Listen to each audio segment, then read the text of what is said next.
It's a crime. Milwaukee police say they're seeing more and more people going into Cricket stores and stealing iPhones. And to stop it, they need your help.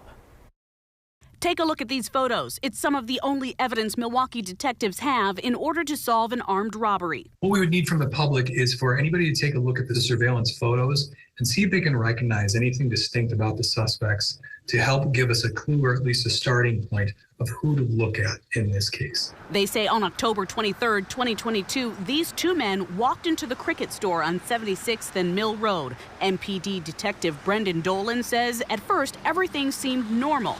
Pretend like they're going to buy a cell phone. It goes on, the charade goes on for about a half hour, and then eventually one of the suspects grabs a metal chair and starts to attack the employee. There was like a metal marquette chair, something you'd see on like floor seats at a basketball game, and they pick it up and they start beating him like it's a WWE. And they're backing him into the bath. He keeps backing up, and it goes into the back storeroom, and finally he makes a decision like, I've got to get myself safe.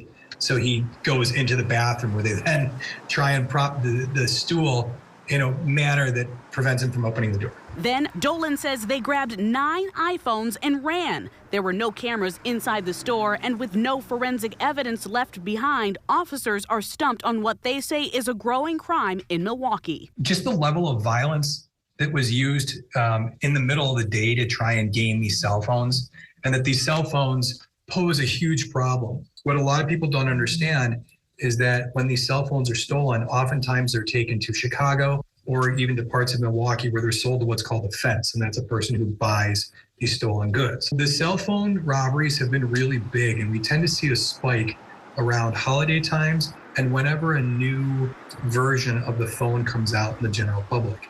So these are highly sought after items. If you know anything about this case, call Milwaukee Crime Stoppers. The number is 414-224-TIPS. You can also use the P3 Tips app. And remember, your call or tip submission is always anonymous. If your tip leads to an arrest, you get cash.